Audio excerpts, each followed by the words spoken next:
à tous, voici une première vidéo sur les fonctions. Je dis première vidéo parce que j'en ferai sûrement d'autres sur ma chaîne, mais globalement ce que vous devez comprendre c'est qu'en quatrième on voit seulement la notion de fonction. En gros c'est une petite présentation sur ce que c'est une fonction, mais vous savez déjà ce que c'est. Normalement vous avez vu mes vidéos sur le calcul littéral, si c'est pas fait, allez les voir. Vous savez donc ce que c'est une expression littérale, c'est-à-dire que... Voilà, ça c'est une super expression littérale, on est ravis. Vous avez appris normalement en cinquième à me calculer la valeur de a en fonction de la valeur de x. Tiens, quel mot intéressant. Par exemple, on vous disait calculer a pour x égale 2, et donc vous me faisiez 5 fois 2 plus 3, et ça faisait 13. Waouh! Ok, cette façon d'écrire, elle est longue et elle est pénible. Et nous en maths, on aime bien quand c'est ni long ni pénible, on est un peu flemmard, alors on a trouvé une super notation différente pour pouvoir changer la valeur de x et trouver directement le résultat de a. Et ça, c'est les fonctions. C'est-à-dire que maintenant, je vais écrire ça comme ça. On lit ça, a de x égale 5x plus 3. A, c'est devenu une fonction et elle varie en fonction de x. C'est-à-dire que si x, c'est plus le même nombre, le résultat a, ce sera plus le même nombre. Si je reprends l'exemple d'avant, comment je vais réécrire ça? Je vais l'écrire a de 2. C'est-à-dire que je vais remplacer x par 2, donc je vais calculer avec 2 quoi. Voilà. Si je voulais faire a de moins 1, eh ben je ferai 5 fois moins 1, ce qui fait moins 5, plus 3, eh ben ça fait moins 2. Pardon, c'est égal ça. Voilà, vraiment, c'est juste une fonction parce que je calcule en fonction de x. Une fonction, en somme, c'est un calcul. Là, par exemple, c'est je prends un nombre. C'est comme quand vous faisiez aussi les programmes de calcul. Vraiment, mais tout est lié, hein, je vous jure. Je choisis un nombre, x, je le multiplie par 5, j'ajoute 3. Un programme de calcul, c'est aussi une fonction. Ok? Donc, là, une fonction, c'est une boîte dans laquelle il y a un calcul qui est écrit dedans. Cette fonction, on va lui donner un nom. En général, on l'appelle f, mais bon, moi, dans l'exemple, elle s'appelle a. Dedans, je lui rentre un nombre. Ce nombre, il s'appelle x. Et ça va me sortir un résultat qu'on va appeler a de x. C'est écrit là. a de x et 5x plus 3, c'est la même chose. D'accord? Je rentre un nombre, je secoue, je fais un calcul, et paf, ça me sort un autre résultat. Voilà. Ce nombre-là, en latin, ante, ça veut dire avant. Il est avant la boîte, donc on appelle ça un antécédent. Ce nombre-là, ça s'appelle une image. A de x est l'image de l'antécédent x par la fonction a. Retenez cette phrase. A de x, c'est l'image de x par la fonction a. Voilà. Je rentre un antécédent, boum, on fait un calcul, ça me sort une image.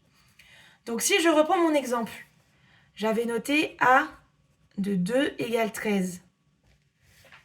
A, c'est la fonction. 2, c'est l'antécédent. 13, c'est l'image. Donc je reprends. Je garde ma fonction a de x égale 5x plus 3.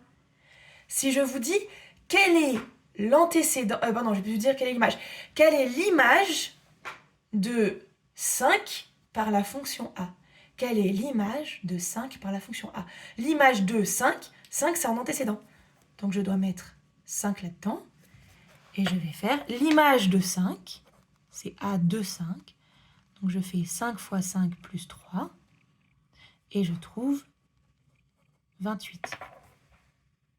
Maintenant, si jamais je vous demande l'antécédent de 8 par la fonction a.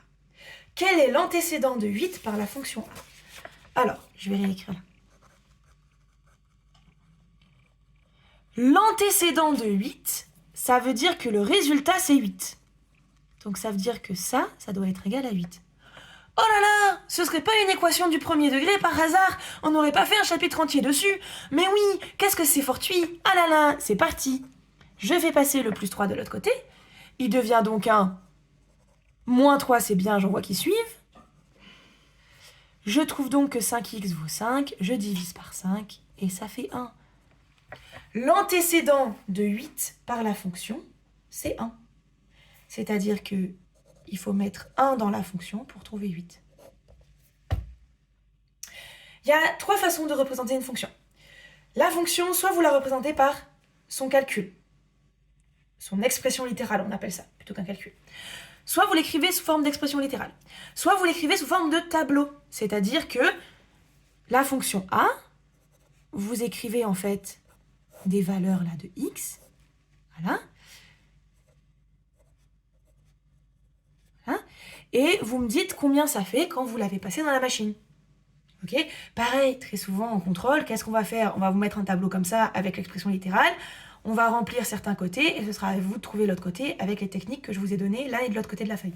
C'est-à-dire que à 0, on met 0 dedans, on calcule. Là par exemple, ça fait 3. Ok ? Et là par exemple, on vous aurait mis en contrôle, on vous aurait mis 8 là et c'est à vous de trouver le 1 qui est ici en résolvant l'équation. Ok ? 2, on l'a vu tout à l'heure, ça faisait 13. Et moins 3, ça on l'a pas vu, mais 5 fois moins 3, ça fait moins 15. Moins 15 plus 3, ça fait moins 12. Voilà. Alors, qu'est-ce qu'on va faire de ça ? Et bien maintenant, troisième représentation, tout simplement, on va faire une courbe. Ça s'appelle une courbe représentative d'une fonction. Pour ce faire, vous allez me créer un super repère orthonormé. Voilà. Orthonormé parce que là, il y a un bel angle droit et que les unités sont les mêmes. Donc on va mettre moins 1. Alors moi j'ai mis le 0 un peu loin. Voilà. Tac, tac. Alors évidemment moi j'aurai pas la place sur mon petit bout de feuille là de placer les nombres. Mais je vais commencer par 0, 3 et les trucs un peu faciles. Donc les x ils sont là. Vous voyez rien. Les x ils sont là. Et l'image on les met là. Donc en général, on va noter f de x. Moi, elle s'appelle a, la fonction, d'accord ? Mais vous verrez souvent f de x. Voilà. Donc, f de x, on le met en ordonnée. X, on le met en abscisse. Les antécédents, les images, c'est toujours dans l'ordre alphabétique. C'est ça qui est pratique. On commence par les antécédents, puisque c'est un a. I, c'est image. Donc, on met ça en ordonnée. Abscisse, antécédent. Vraiment, vous ne pouvez pas vous tromper. Ça commence par la même lettre. Abscisse, antécédent. Image ordonnée, ça commence par la même lettre. Mais vous vous doutez bien que par élimination, c'est l'autre. Ok, donc par exemple, on a 0, 3 à placer. Donc 0, 3. Voilà, premier point. 8, 1. Alors, moi, j'ai pas 8. 1, 2, 3, 4. Bon, 5, 6, 7, 8. Voilà, il serait quelque part vers là-bas. D'accord ? Donc, vous me le placez. Donc, la fonction...